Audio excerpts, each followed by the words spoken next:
안녕하세요. 사연을 시작하기에 앞서 구독과 좋아요 부탁드려요. 감사합니다. 사연 시작해 볼게요. 저는 결혼 전까지만 해도 나름 승승장구하는 커리어 우먼이었어요. 남편보다 직급도 높고 월급도 더 많이 받았죠. 연애할 때 남편은 경제관념이 철저한 사람이라고 생각했어요. 그런데 결혼하고 보니 그게 아니라 그냥 짠돌이었더라고요. 장을 볼 때마다 스트레스였어요. 필요한 물건을 사려고 해도 굳이 살 필요가 있어? 라며 눈치를 주는 거예요. 배달 음식은 꿈도 못 꾸고 외식도 거의 안 했어요. 그런데 정작 결혼할 때는 모아둔 돈이 하나도 없었어요. 시어머니가 돈 관리를 해주셨다는데 남편 월급으로 생활비만 쓰고 적금 하나 없더라고요. 그럴 수도 있지. 우리 엄마가 고생만 하고 사셨는데 난 그 돈 아깝지도 않아. 우린 젊으니까 이제부터 모으면 돼. 남편의 말에 어이가 없었어요. 그럼 결혼은 무슨 돈으로 하라는 거죠?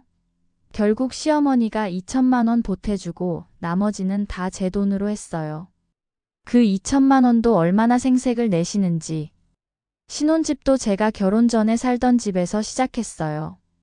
임신했을 때가 정말 지옥이었어요.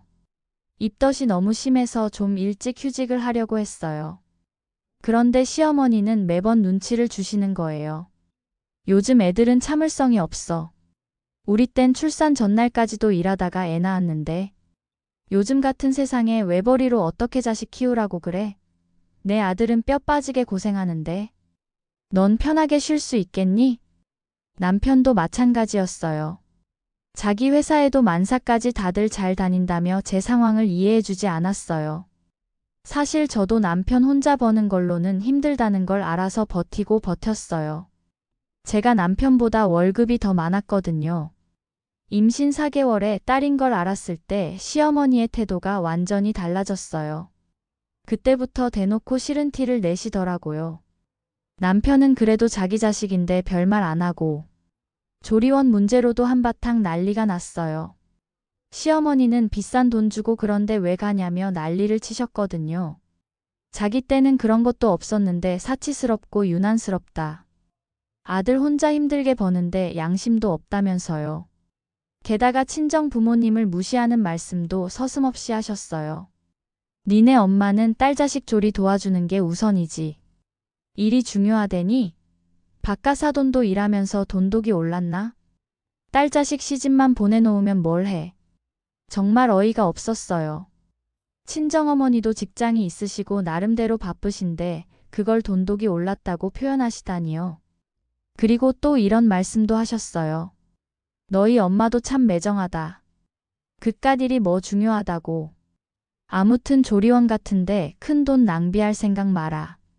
니네 집에서 해주는 것도 아니고. 내 아들 힘들게 번 돈으로. 그런데 그쯤 다행히 친정아버지가 조리 잘해야 한다며 300만 원을 주셨어요. 그런데 남편이 하는 말이 가관이었어요. 사실 그 돈 주고 조리원 가는 거 좀 아깝지. 엄마 말이 틀린 건 아니잖아. 그러지 말고 장모님한테 조리해달라고 하고 100만 원 정도 드리는 건 어때? 정말 기가 막혔어요. 아버지가 조리하라고 300만 원을 주셨는데 엄마한테 100만 원만 드리라는 이상한 계산법에. 게다가 친정어머니는 일도 하시는데 무슨 100만 원이에요? 결국 저 조리해 주려면 친정어머니도 일까지 빼셔야 하는데 말이죠. 그러다 시어머니가 전화를 하셔서 자기가 조리해 줄 테니까 300만 원 달라고 하시는 거예요. 정말 미치겠더라고요. 제가 또 무슨 스트레스를 받으려고 시어머니한테 조리를 받나요? 결국 저는 조리원 안 가고 양가 부모님 조리 안 받을 테니 남편한테 시어머니한테 잘 말하라고 했어요. 그리고 입주 시터를 2주 계약했어요. 그리고 전 임신 8개월에 출산 휴가를 썼어요. 육아휴직까지 이어 쓰려고요. 그랬더니 시어머니는 한 달만 더 버티지 그걸 못 버티고 결국 휴직했냐면서 유별나다고 뭐라 하셨어요. 전 더 이상 대꾸도 하기 싫었어요. 그리고 드디어 출산날이 다가왔고 전 8시간 진통 끝에 예쁜 딸을 낳았어요. 그리고 퇴원 후 집에 왔는데 초인종이 울리더라고요. 당연히 시터인 줄 알았는데 시어머니가 들어오시는 거예요. 남편이 쭈뼛거리며 말하더라고요. 엄마가 진짜 조리 잘해주신대. 한번 믿어봐. 아무래도 우리 아기 모르는 사람보단 할머니가 봐주는 게 낫지. 마음대로 시터 계약을 취소하고 시어머니를 부른 거예요. 정말 화가 났어요. 방에서 남편과 다퉜는데 시어머니까지 끼어들어서 자기 아들 그만 잡으라고 하시더라고요. 조리해준다던 시어머니는 밤새 코를 골며 주무시고 저는 계속 깨서 수유하고 아이를 재웠어요. 아침에 소파에서 잠깐 잠들었다 깨니 저한텐 먹어보란 말도 없이 둘이서 아침을 먹고 있더라고요. 저는 우는 아이를 달래고 수유하고 시어머니는 저를 조리해주러 온 게 아니라 아들 챙기러 오신 거였어요. 며칠 동안 제대로 잠도 못 자고 스트레스에 시달리다가 소파에서 일어나려는데 핑하고 어지럽더니 기절했어요. 중간에 기억이 없었어요. 다행히 아기 매트가 깔려 있어서 타박상 정도로 끝났지만 병원에서는 미주신경성 실신이라고 하더라고요. 극심한 스트레스나 긴장으로 혈압이 낮아져서 생긴 거라고요. 아이를 안고 있을 때 그런 일이 생길 수도 있다고 생각하니 정말 아찔했어요. 그런데 그런 저를 보고 시어머니는 이렇게 말씀하시더라고요. 남들 다 그렇게 애 키우는데 참 유난이야. 꾀병 부리지 말라고. 누구는 애 안 키워본 줄 아나? 병원까지 다녀왔는데도 꾀병이라니요. 그래서 제가 극심한 스트레스 때문이라고 하니까. 그렇게 예민하니까 애도 너 닮아서 저렇게 울기만 하는 거라고 하는 거예요. 그래서 전 어차피 조리해 주시는 것도 아니니까 집으로 돌아가시라고 지금이라도 시터를 부르겠다고 했어요. 그런데 갑자기 어쨌든 자기가 조리해 준 건 맞으니까 300만 원 보내라고 하시는 거예요. 그런데 더 기가 막힌 건 남편이었어요. 그래, 자기가 요즘 예민해서 그래. 이럴 땐 맛있는 거 먹어야 기분 풀리지. 여보, 그만하고 빨리 밥 차려. 철이 없는 건지 눈치가 없는 건지 개념이 없는 건지.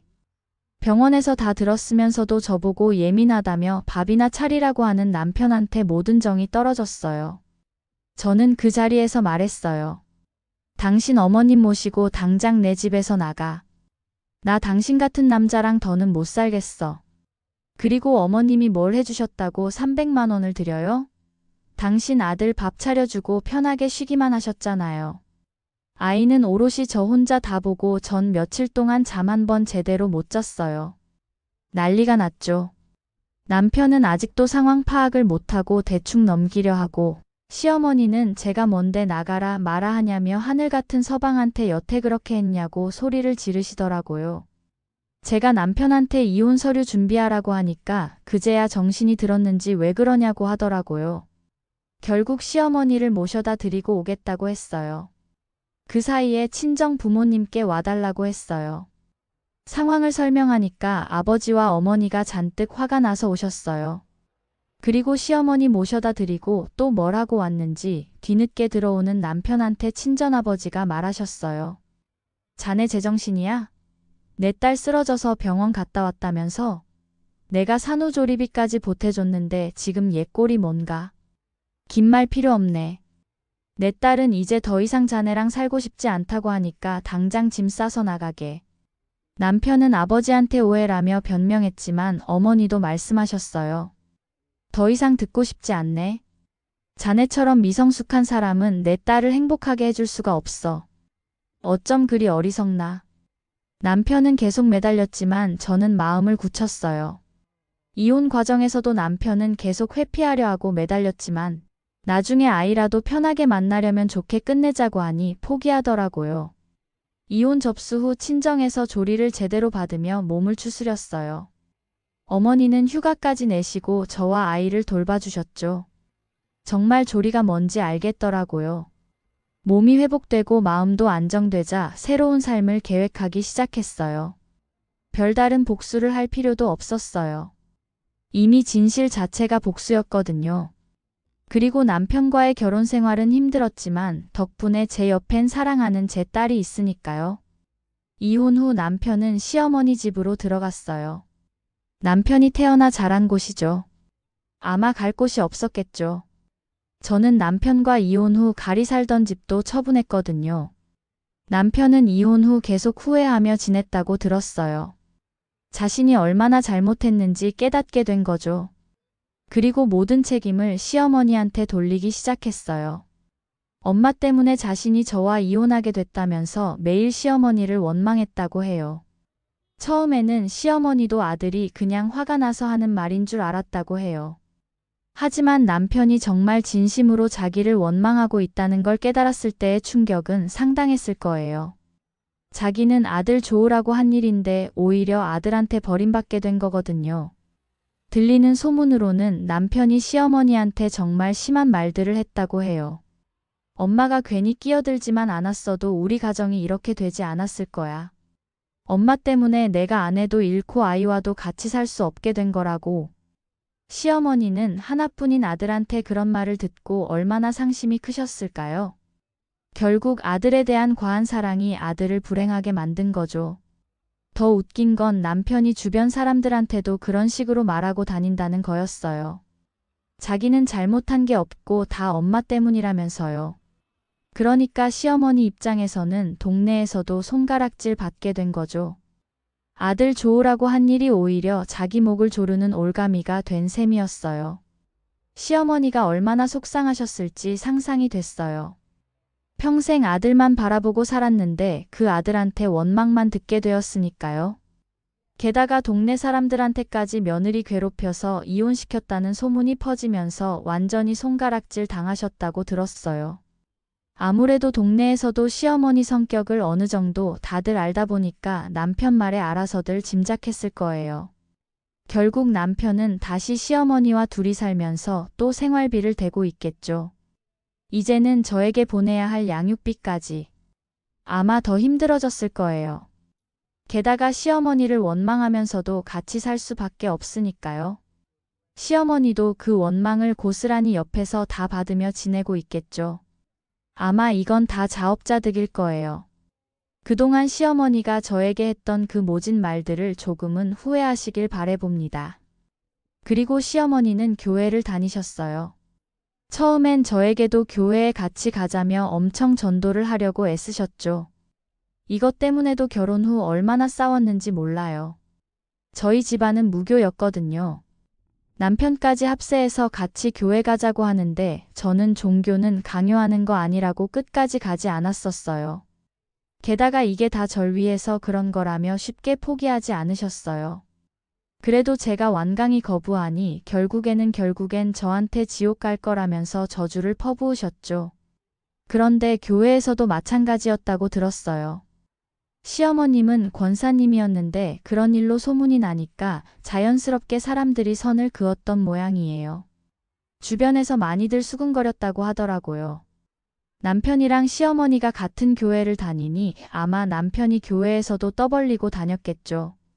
시어머니는 평생 체면을 중시하며 살아오신 분인데 사람들이 하는 말들을 들으며 얼마나 부끄러웠을까요?